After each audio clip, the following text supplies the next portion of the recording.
Welcome to the final video for section 2 on lengths and angles from dot products. In this video, we're going to be focusing on the angle between two vectors. And one of the things that I wanted to hit on before we got into comparing two vectors and the angle between those two vectors is from a previous video when we were discussing the cosine equation, where in the cosine equation we are saying that the dot product between two vectors is equal to, apologies, not cosine, or not zero, but cosine theta. This is only true if v and w are unit vectors. And part of the reason behind this is that cosine itself must be in between -1 and 1. And so we have to make sure that the vectors that we're actually working with fit within that unit circle.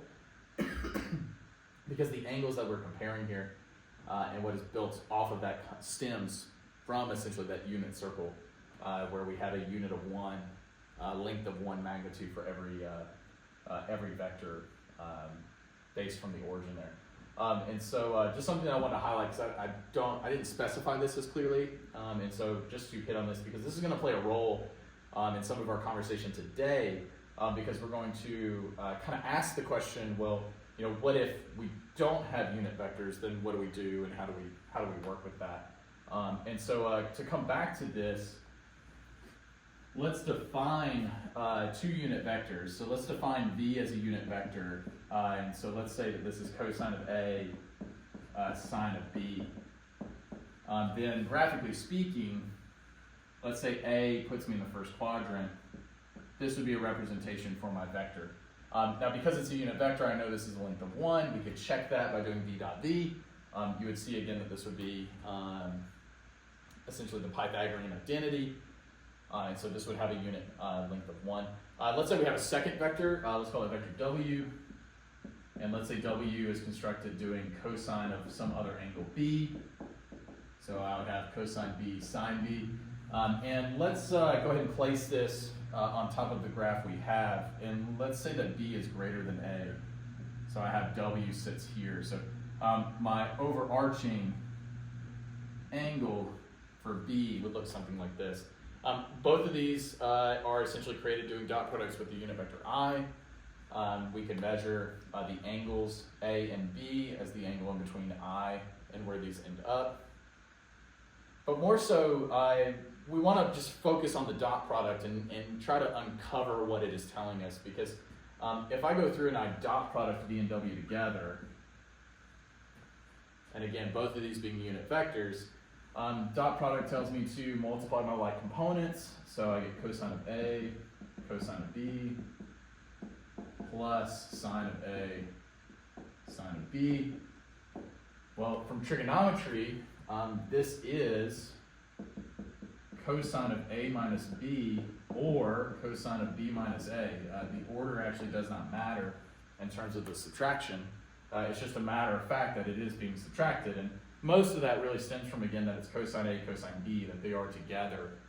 You couldn't really do this with sine. The order would matter a little bit more.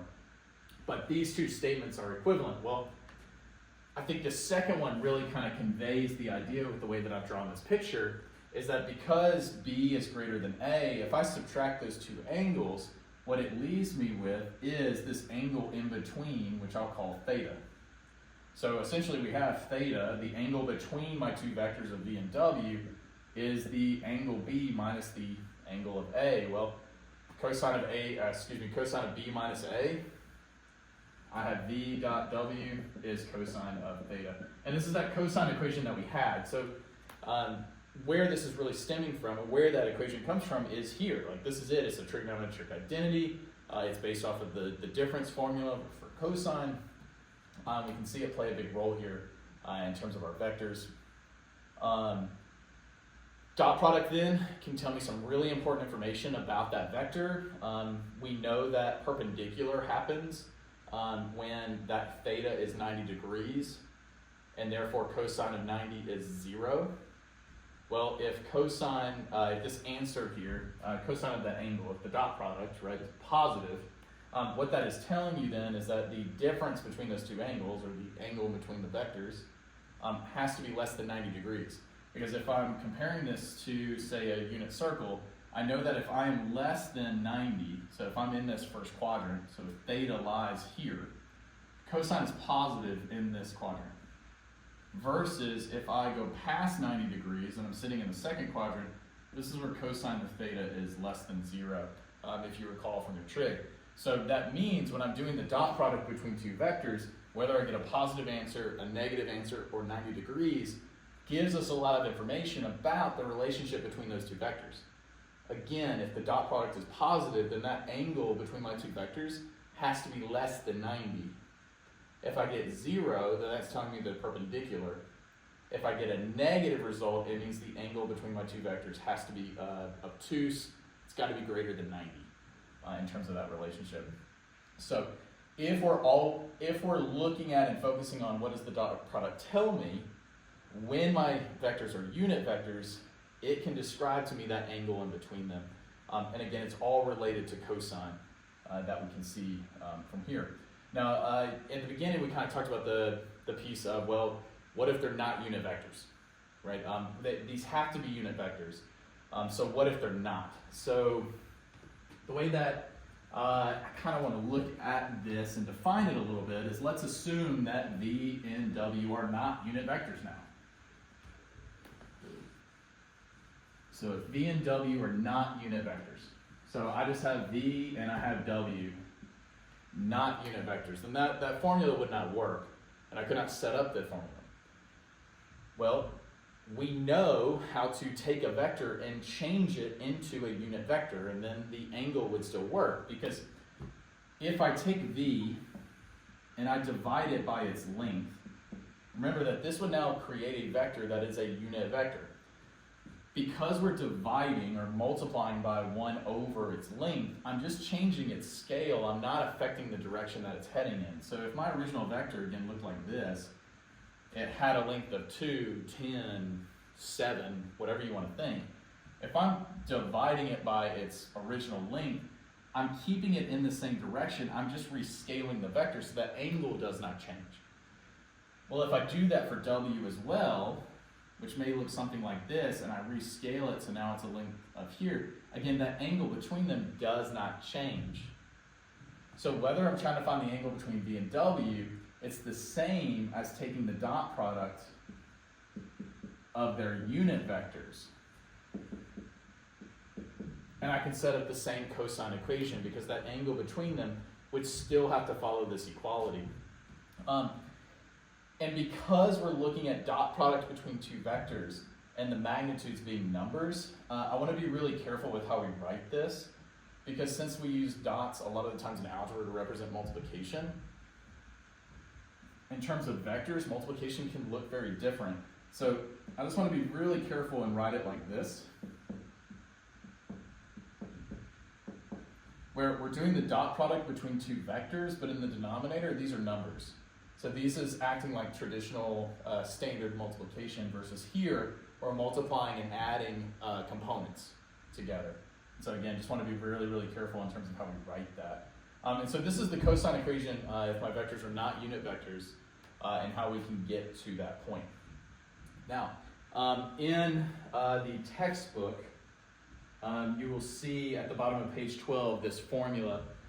There are two big inequalities on page 13, and you see this in the notes as well, that essentially arise from this formula and this relationship, really connecting what's going on here with the left-hand side with the fact that cosine itself has to sit in between 1 and -1, because what that's kind of doing for us is kind of setting up an inequality and saying, okay, well, if this is cosine theta, then this has to be in between 1 and -1. Like we have to have this inequality set. Well, if we multiply both sides by the lengths of V and W, which remember are just numbers, so we can multiply both sides by this, I would essentially have this relationship. A negative length of V, W, has to be less than or equal to V dot W, which is less than or equal to the length of V times the length of W.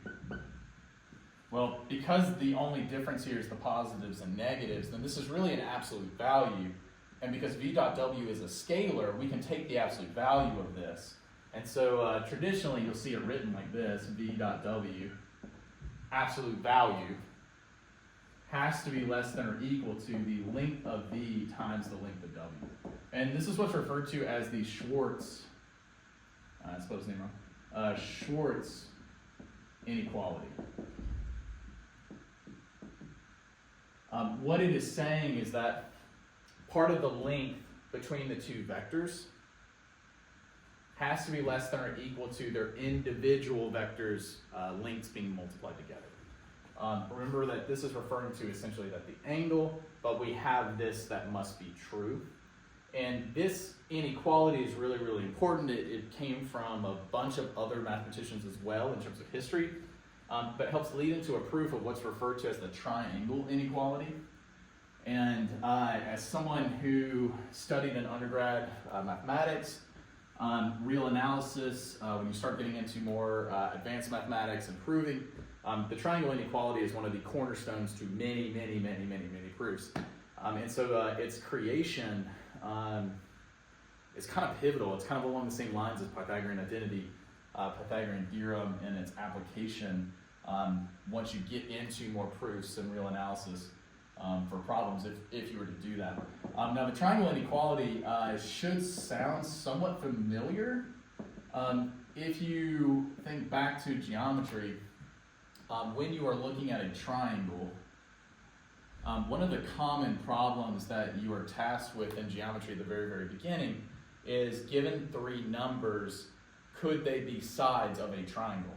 And essentially what you are tasked with trying to figure out is that if I was to add two side lengths together, this should always be greater than or equal to the third side.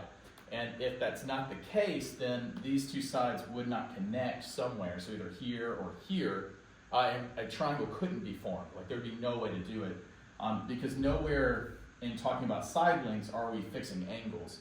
So a plus b could be rotated or stretched to match c if needed, but in no way could this addition be less than this distance, or else we wouldn't be able to form a triangle. Now, this is referred to as the triangle inequality, and you'll notice in forming this triangle, we're actually looking at vectors, in particular vector addition. Like this is a plus b. C right here literally represents a plus b. So one way that I could think about this formula is I could say, well, the length of A, the length of B, if I was to sum those together, that should always be greater than or equal to the sum of its combination, the sum of this third length. And that is referred to again as the triangle inequality. And I want to show that a little bit more, kind of prove that. In doing so, this will also kind of highlight the importance of the Schwartz inequality and kind of where it comes in. And so let's start with this idea that I have two vectors, v and w, and I want to add them together. Notice this is essentially creating that summation that we had. And I really want to focus on its magnitude, specifically its magnitude squared. Because what we saw with dot product in the very first lesson was that the magnitude squared is v plus w dot with itself, v plus w, that we have this equality. And so we can build off of this. We also saw earlier and kind of challenged with the proof of it, with the potential of it being in the problem set for your summative, is that when I am doing a dot product across addition, we are dot producting almost like distribution. So this would come out to be v dot v, which again should be familiar, plus v dot w. I'm going to get rid of the Schwartz inequality here. Plus w dot v plus w dot w. Now, just like what we saw when we were working with some dot products in the beginning of this whole lesson structure, was v dot v again is the magnitude of v, is the length of v squared. Same principle that we used above. This on the tail end is just the length of w squared in terms of its relationship. Now, the tricky part is looking here with the v dot w and the w dot v. Now when I'm looking at that, quickly understand that that is 2v dot w. It doesn't matter the order that we do the dot product, they're equivalent.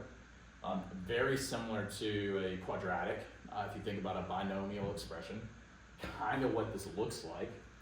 Well, 2v dot w, if we look at this and essentially think about it in terms of positives, if I think about it in terms of absolute values, I know from the Graham-Shorts that the absolute value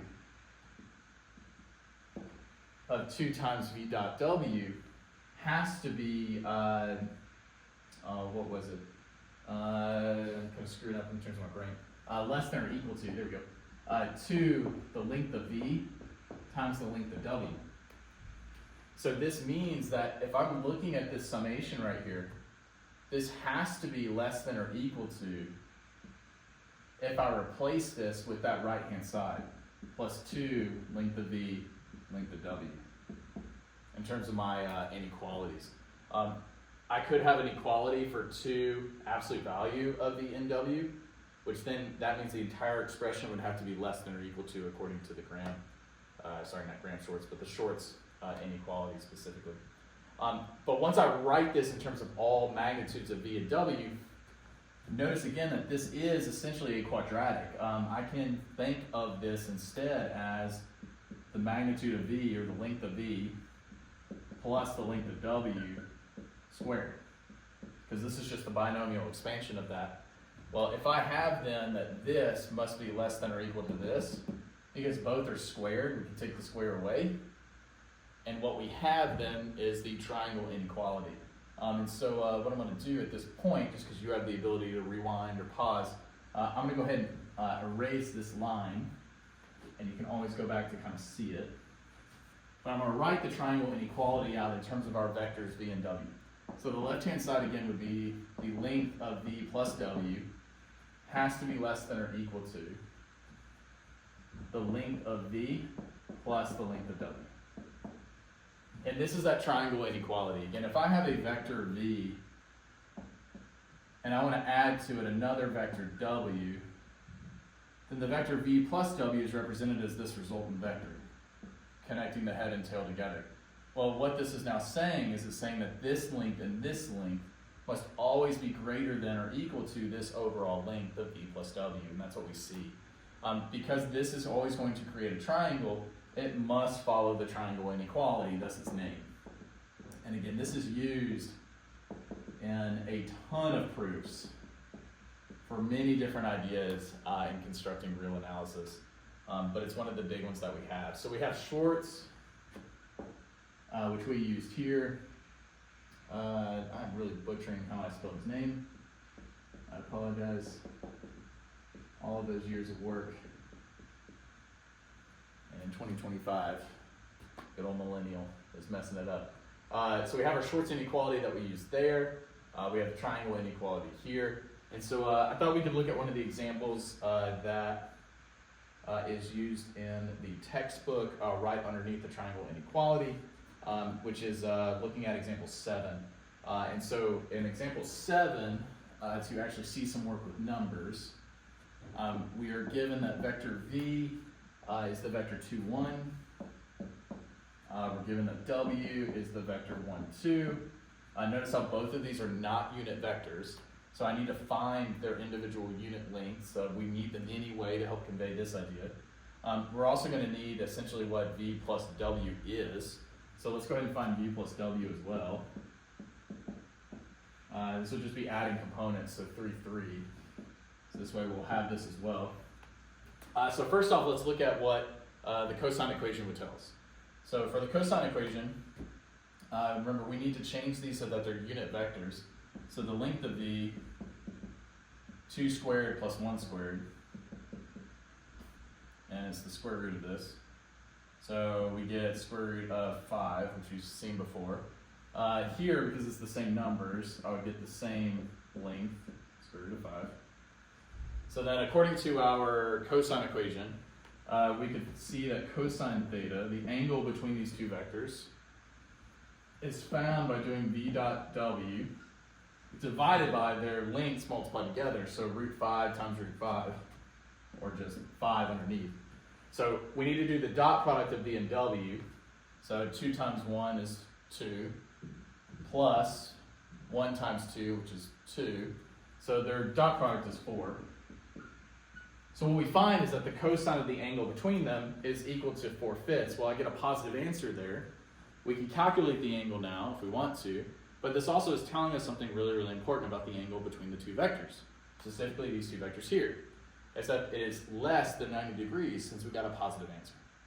And so really important, again, in terms of our takeaway. Now, let's check the inequalities to show that the inequalities still hold and to kind of show you, again, how they interact with one another. So just to erase the 2 there, so we can kind of see the original. So we know the dot product already is 4. Well, the absolute value of that is still just 4. So just looking at the Short's inequality for this. Well, the question is that, is this less than or equal to the lengths multiplied together? Well, we know the lengths multiplied together is 5. So the Short's inequality holds. So that works. If we were to look at the triangle inequality, again, we have our individual lengths. Those are √5s. So the right-hand side, I'm just going to kind of erase this piece if that's okay. The right-hand side of the equation right now, again, we're checking for this, is 2√5. The left-hand side, we need to figure out what the overall length of this is. So the magnitude, or the length of v plus w, I've got 3 squared plus 3 squared, so 18, so √18. So we need to figure out, okay, well, is √18 less than or equal to 2√5? You can check this with the calculator. Another thing we could do is square both sides. And squaring this, you would get 4 times 5 or 20, which is indeed greater than 18. So we see that the triangle inequality holds as well. And so you can kind of see how these hold in terms of this example. In the notes, you can also see a plane in 3 dimensions, and it's also in the book in terms of the bottom of page 13. Something really interesting, I encourage you to read that and check that out. If you don't have the textbook, it's listed in my teaching notes, you can see it there.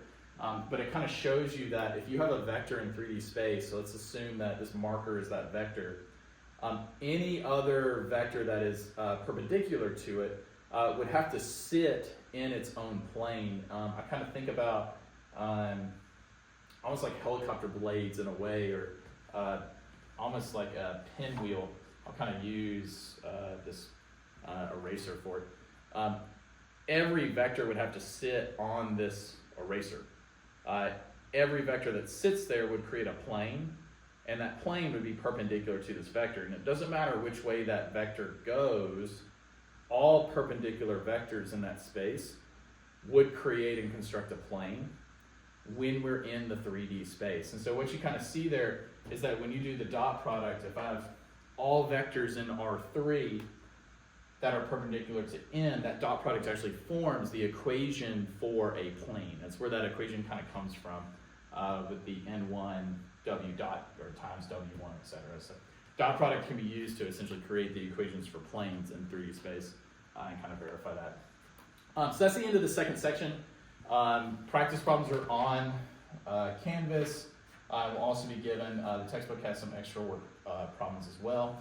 In the next lesson, we'll get into matrices. We'll start building matrices out, start investigating column spaces, and then start preparing for the second unit, which is solving equations, and being able to work with that.